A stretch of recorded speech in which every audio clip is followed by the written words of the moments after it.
The God on the 36th Floor by Herbert D. Kastle. Originally published in Amazing Stories, December 1963. Narrated by Tom Trussel. Derrence Cale walked into the glittering tile, marble and metal lobby of the Chester Chemical Company building at 9:15. Office hours were 9:15 to 5:15, but Derrence came early and left late every day. He unlocked the doors to the Public Relations Department, checked to see that the custodial staff hadn't left any rags or buckets around, and, in general, fulfilled the duties of floor manager. Not that Derrence had been assigned these duties. He had assumed them over the past 8 years, and because Chester Chemical was as big as it was, he got away with it. Derrence had effectively hidden himself among the 9,000 Chester employees, lost himself, as so many talentless but shrewd people do, in the hive of offices that make up a giant corporation. That was why he was able to draw a salary and merely play at working. He was alone in the self-service elevator when it shot upward. He was alone when he stepped out on the 36th floor. But after unlocking the doors across the hall from the reception room, he was immediately aware that he was not alone. From down the long pastel green fluorescent-lighted corridor on his left had come, and still came, the sound of a voice.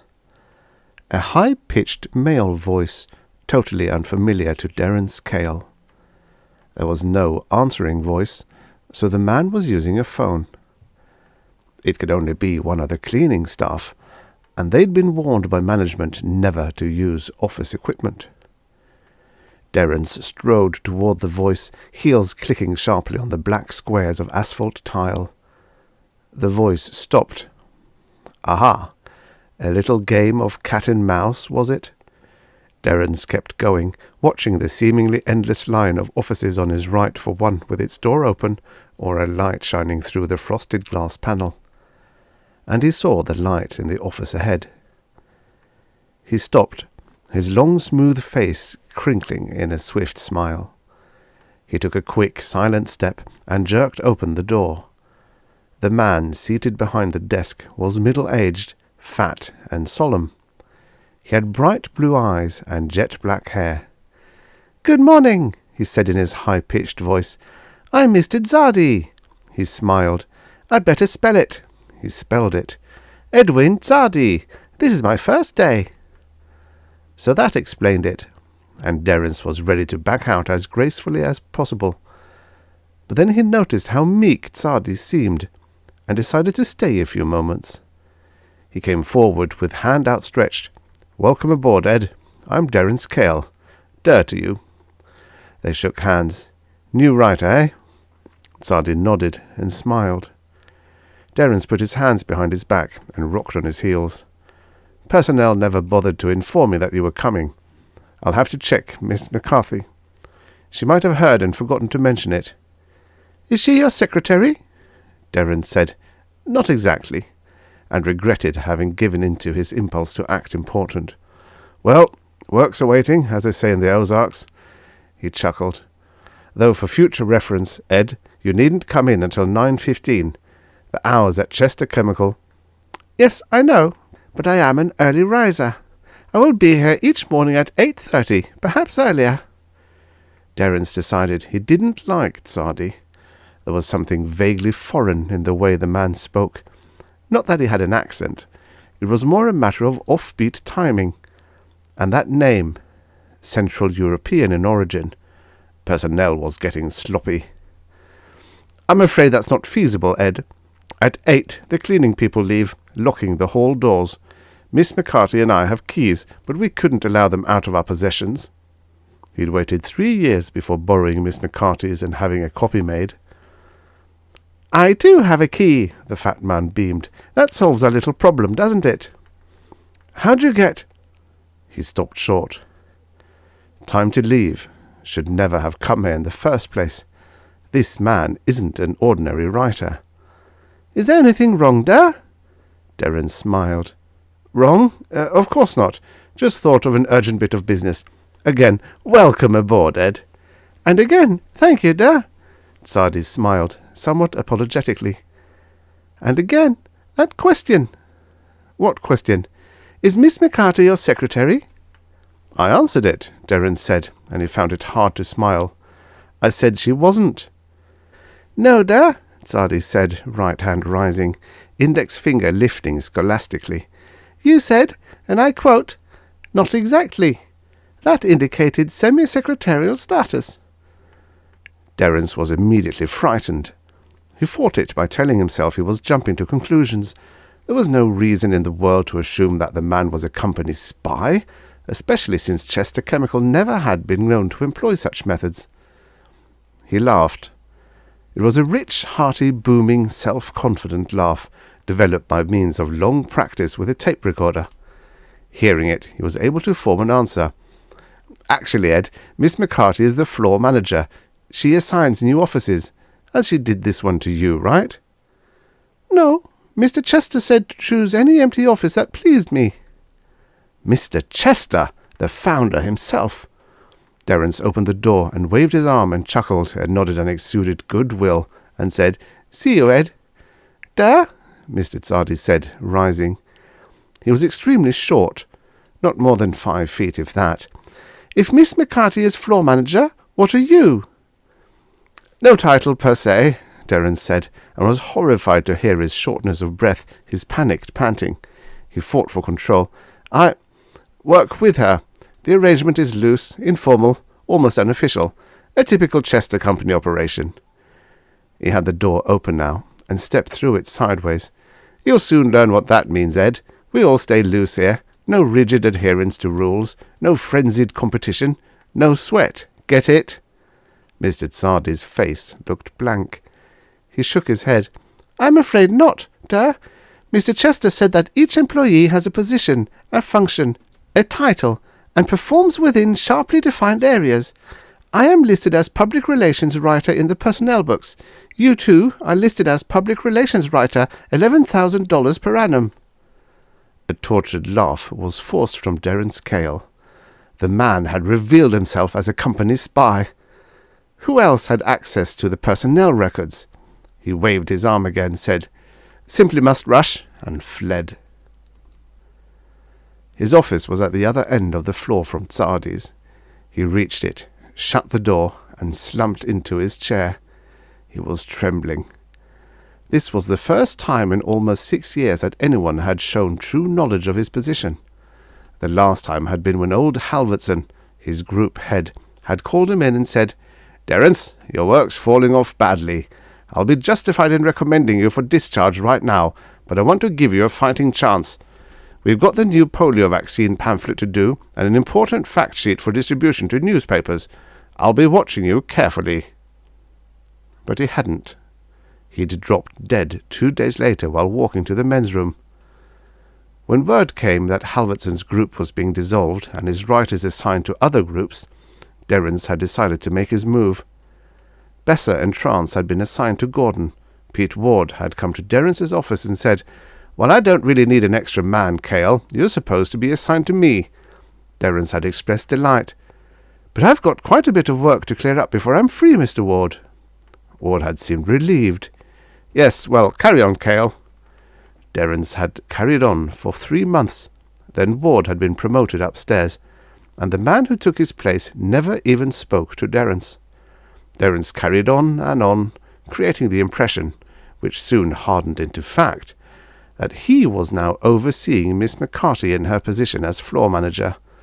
Since he was careful to please and flatter her, and meticulous in maintaining the routine which kept him outwardly busy, he'd never again been asked to report to anyone, work for anyone, account to anyone.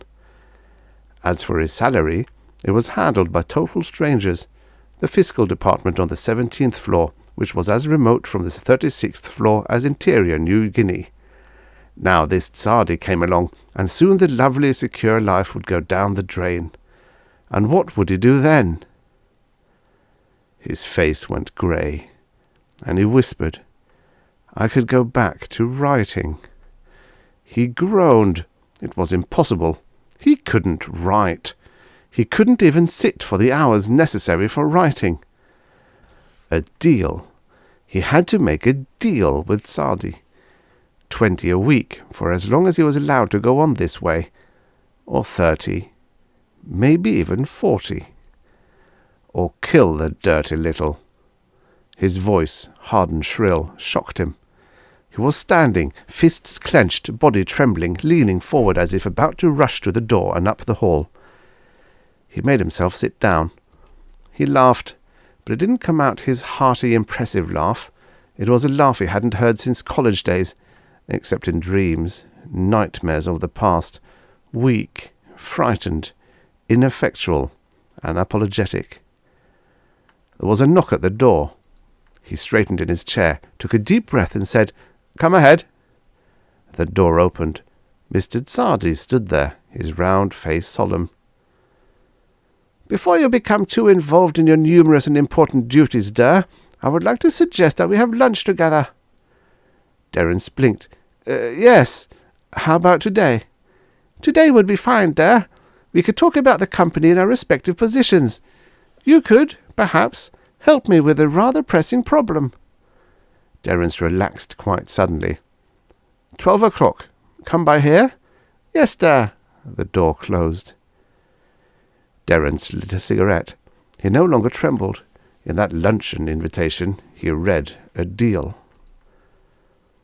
At noon, Sardi appeared in the office doorway. Derrence was dictating a memo to personnel on the company's tacit acceptance of 2-hour lunch periods by all but secretarial help. He broke off in mid-sentence and smiled at Mercy. "We'll finish later, dear. You've typed those other memos, haven't you?" Mercy said, "Most of them." She rose and turned to the door, and only then saw Sardi.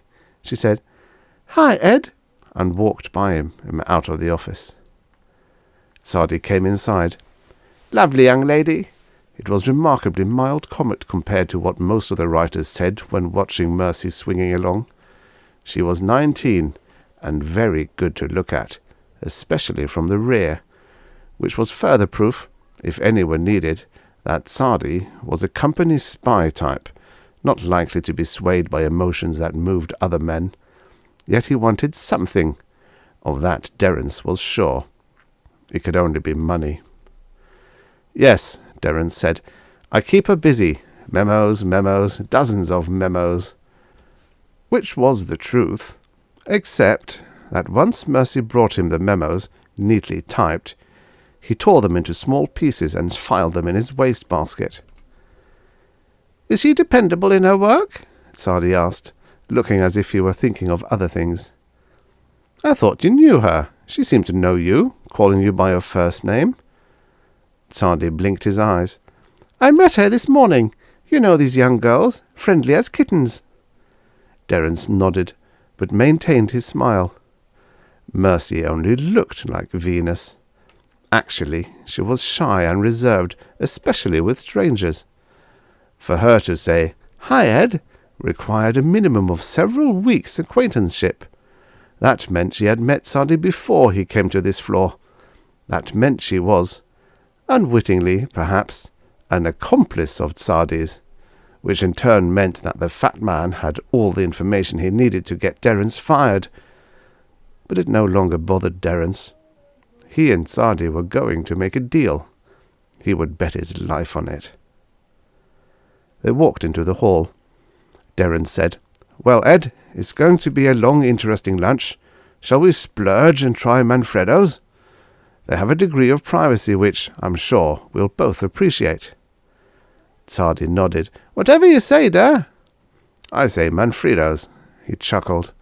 Might as well make the best of it. So his comfortable life was going to suffer changes. So the brandy wouldn't be the best, and he'd buy his suits on sale, and he'd lunch 3 or 4 times a week in the company cafeteria. It might even mean giving up his beloved Sutton Place apartment, but he'd still be better off than he had to hunt for a new job, and actually work. They started with vodka Gibsons. Derrence gulped his and was ready for another. Sardi, however, merely sipped once, and then read the menu. Derrence decided he couldn't relax too much. There was going to be some hard bargaining. Tzadi said, "It's very nice here, but rather expensive. I would like to be able to afford Manfredo's, but I doubt—" "What do you earn?" Derrence asked bluntly. Tzadi looked at him. 20,000? Derrence was startled. "Really? That's very high for a PR writer, or even a company investigator." Tzadi smiled. "You know what they say, no matter what you earn, you always need more." "And you need more?" "Yes, I have hidden expenses." "Like what?" Again Tzadi smiled. "Now, you wouldn't believe me if I told you." "Try me." "Mental improvement. It costs me 10,000 a year and up to maintain the rate of growth I desire." "You mean college courses and books and such things cost you 10,000 a year?" "I said you wouldn't believe me." "So you did," Derrence muttered. "Shall we order?" Derrence decided the time had come. "How much?" he asked quietly. Tzadi was looking around the room. He turned to Derrence. "I beg your pardon?" "How much do you want?" Tzadi stared at him. Then his head jerked slightly, and he smiled and said, "Ah, yes. How much? For my silence. I see. That would be the way, wouldn't it?" Derrence didn't understand the man's reaction. It was almost as if money had never entered Tzadi's head before this moment. But if it hadn't been money— Tzadi said, "How much would you consider equitable?" "You make almost twice as much as I do," Derrence said, some bitterness investing his voice. 20 a week should be enough to give you a few extra sessions in mental improvement." "Agreed," Tzadi said. Derrence covered his surprise and his discomfort. This wasn't a man adept in the shakedown, the way a company spy would be. This was a man pleasantly surprised by a windfall. "For that," Derrence said, "I expect absolute silence. You understand me, don't you?" "Yes, I do. You can count on me, "Good," Derrence muttered, fighting the awful feeling that he'd thrown away a hefty slice of income for nothing. Yet Tzadi had information which could hurt him. Tzadi had known mercy before today and lied about it. Tzadi had said he needed help with a personal problem. They ordered. Tzadi ate lightly for a fat man. He left more than half his meal. As soon as he pushed away his plate, he said, "I wonder if you'd be kind enough to help me in another way, Derrence stopped chewing, then swallowed and took a sip of water. "Another way," he said flatly. So money hadn't been Tzadi's object. "Yes, For the first time, Tzadi showed uncertainty, even embarrassment. "Just as you're in trouble because of what I know, I'm in trouble because of what someone else knows. And actually, this someone else knows that I know about you." "You mean you have to pay off?" "No. She won't accept a bribe. Not money, not position, not anything. She wants me to turn you in." Derrence stared at Tzadi. "Then what can I possibly do?" Tzadi dropped his eyes. "Do away with her," he whispered. They sat quietly for a good 5 minutes, Tzadi looking at the table, Derrence staring at Tzadi. Then Derrence said, "What does she know about you, Tzadi? I mean, what's the real reason you want her killed? You'll never make me believe it's just that she knows you know about me. You'd simply turn me in and the problem would be solved." Tzadi looked up. "I've told you the truth. I don't want to turn you in. She insists that I do. She's given me until next Monday. That's 7 days, counting today. I have an office on the 41st floor. I moved down to 36 to meet you, personally, to decide whether I could turn you in, and I can't." Derrence laughed. Tzadi nodded. "I know it sounds ridiculous, but you represent something to me. Something unique and important, and—" He stopped. He said, We'll forget the 20 a week, though I desperately need extra money. If you will do away with Mercy Adrian's—" "Mercy? My secretary? She insists that you turn me in." "Yes. Do away with her, and you can continue with your job, your life, as if nothing had happened. Let her live." He shrugged. Again Derrence laughed.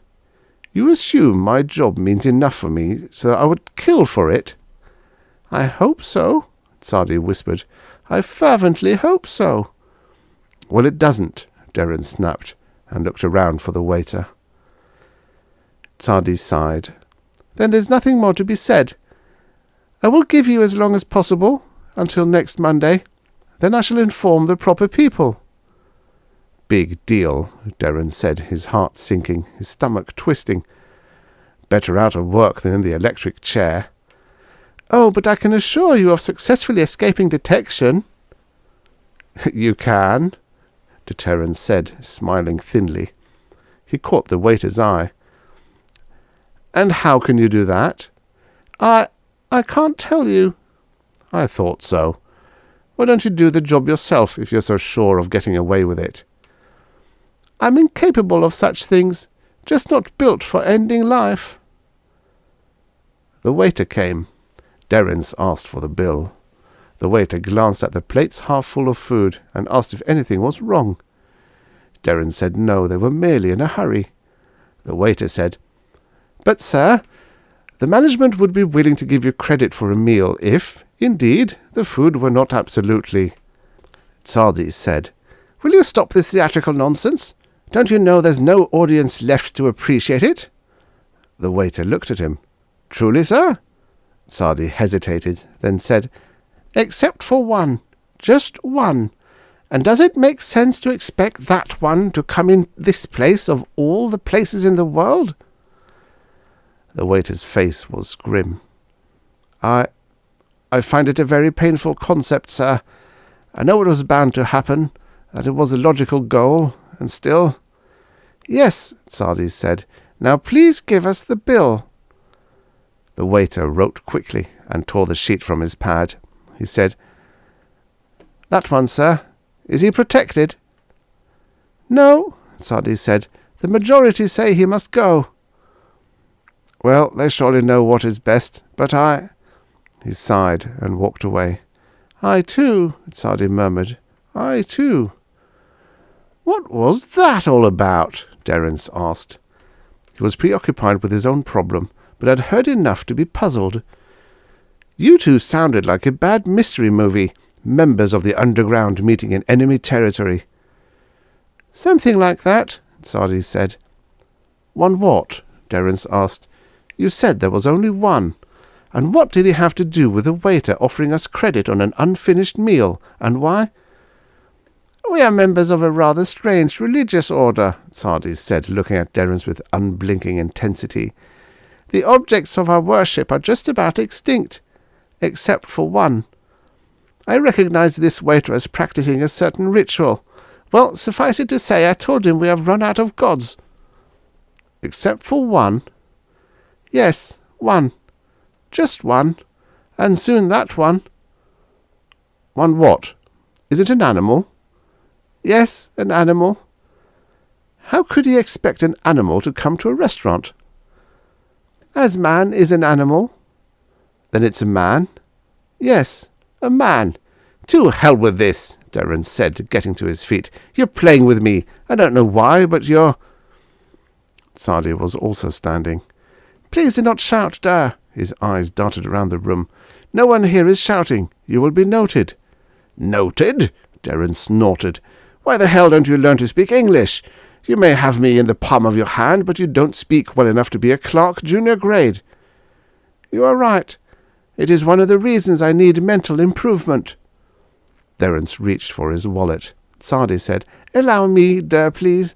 I feel I've upset you and caused you to have a bad lunch." Derrence had to laugh at that. He was confused, and through the confusion a strange new fear was growing, but still he had to laugh. "To put it mildly," he said, and walked away.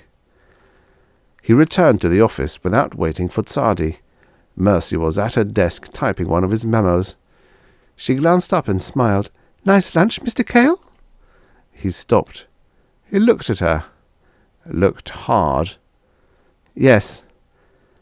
She met his gaze, eyes puzzled. What in the world could she have on Sardi to make him want her dead? "An interesting lunch too, Mercy. I ate with your old friend, Edwin Sardi." She dropped her eyes. "My old friend? I met him today, as you did, Mr. Cale. Did he say different?" "Yes, he said different." Her head stayed down. What did he say?" "He said you were his enemy, and my enemy. And he knew this was wrong. He was warning her, bringing the moment of his dismissal closer by 7 days. And then he understood why he was doing this. He didn't want 7 days in which to consider killing Mercy Adrians. He was afraid of all that time. He was afraid he would learn that his job meant more to him than a young girl's life. "He said you wanted me turned in. He said that if he didn't turn me in, you would." Her head came up, slowly, until she was looking at her typewriter. She began to type. He said, "Stop that and answer me." She continued typing. Mr. Sardi came up behind them and passed them. He said, "Hello, Mercy, Da." Neither answered him. He stopped and looked at them. Mercy kept typing. He said, "I see you've made a serious error, Da." He said it softly, sadly. He continued on up the hall. Derrence watched him. Sardi said hello to everyone he passed. He called them by name. They called him by name. He knew everyone, and everyone knew him. The confusion was stronger, and so was a strange new fear. Everyone was a spy. Everyone on the 36th floor was in with Sardi, and yet Sardi wanted him to stay on. It was Mercy and the others who wanted him fired, yet how could everyone else? He trembled. He backed from Mercy, staring at her. She kept typing. He turned and entered his office. He closed the door and wished he could lock it. He heard himself saying, "Dear God, dear God, dear God." He sat behind his desk. Then he got up and went to the window.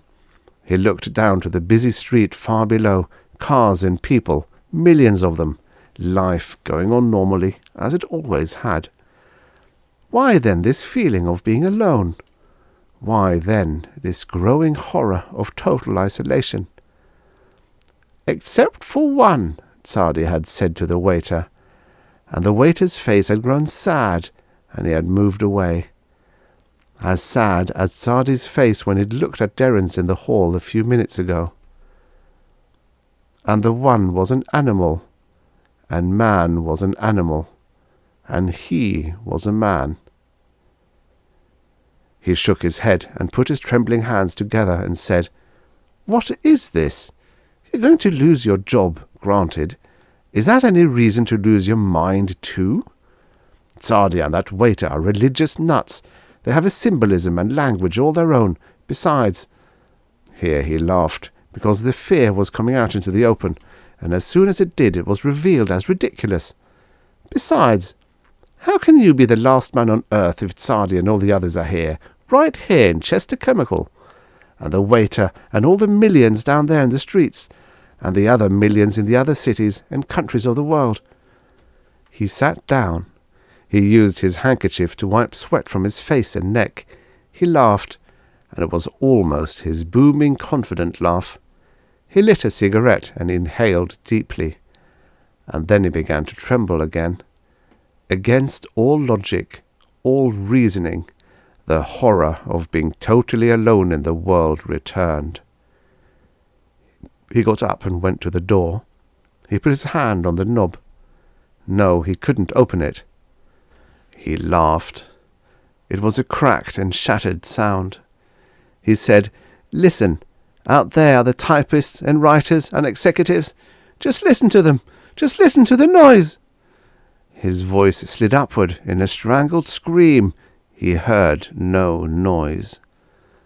He looked at his watch. 2:20. There had to be noise. He put his ear to the door. Nothing.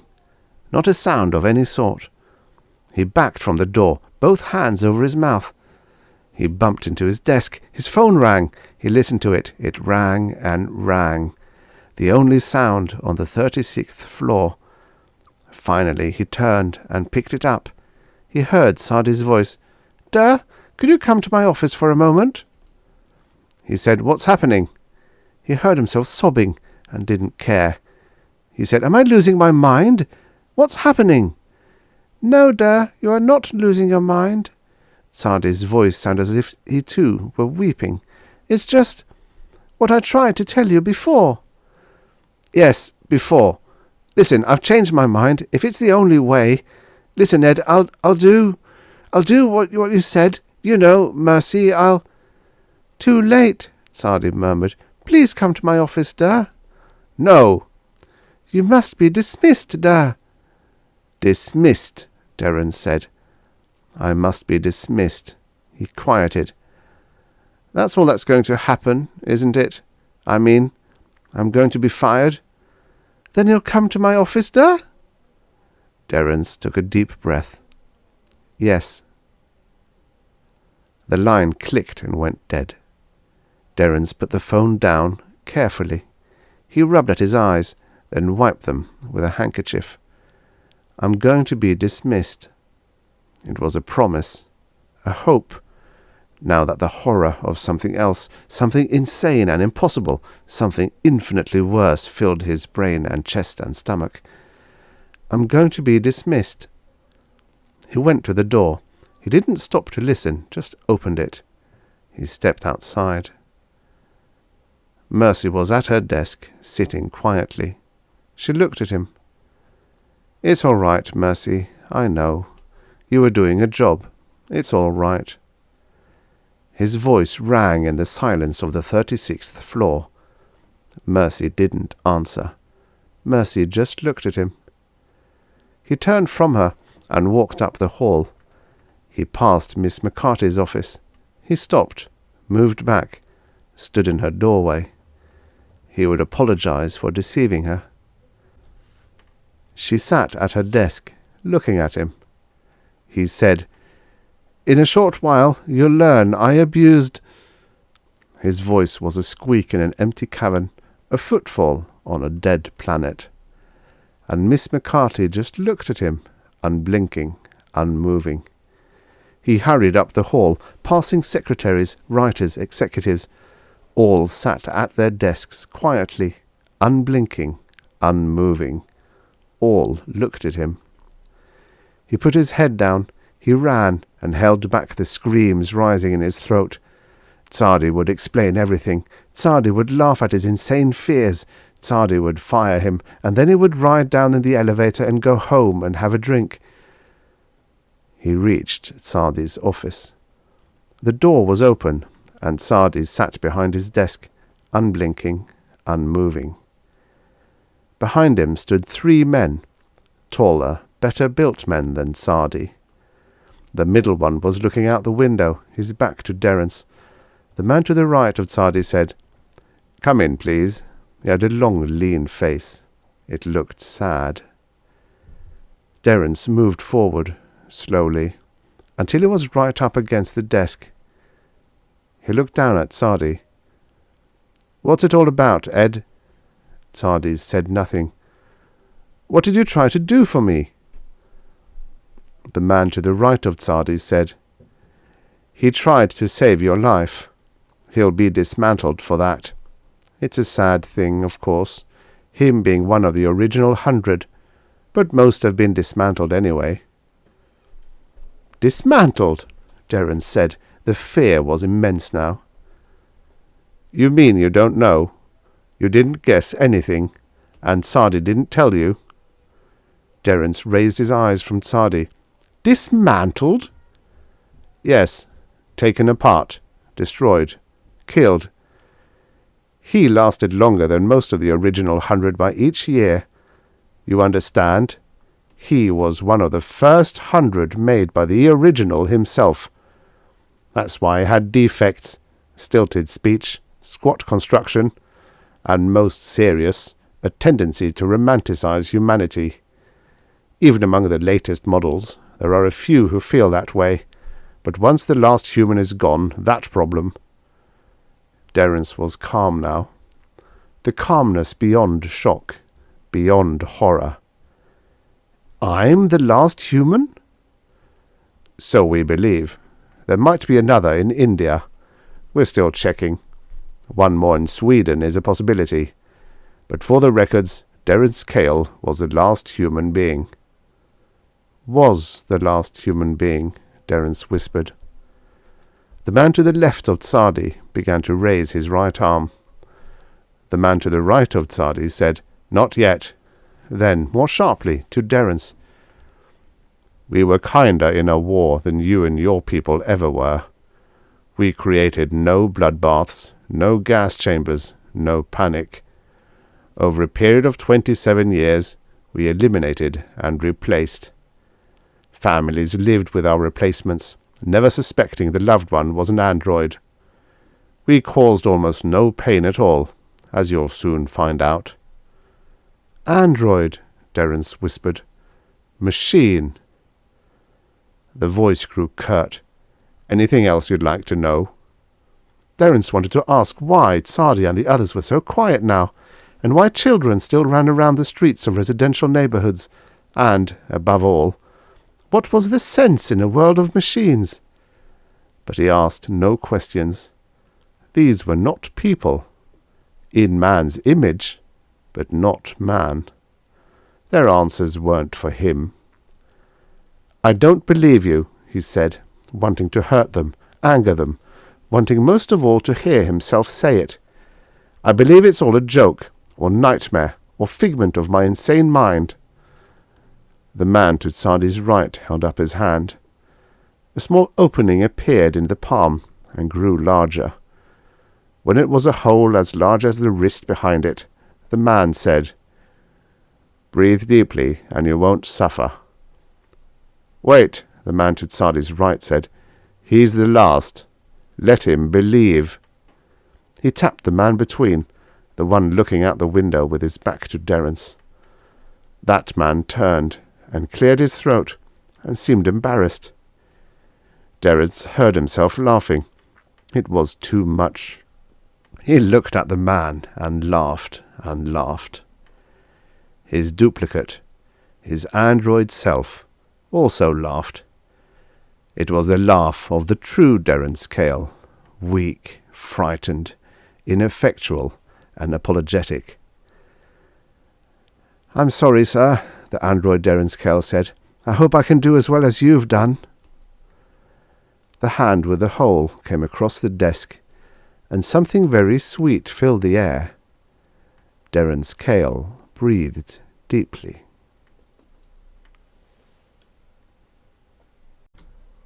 The end. Subscribe for your daily stories of futures past.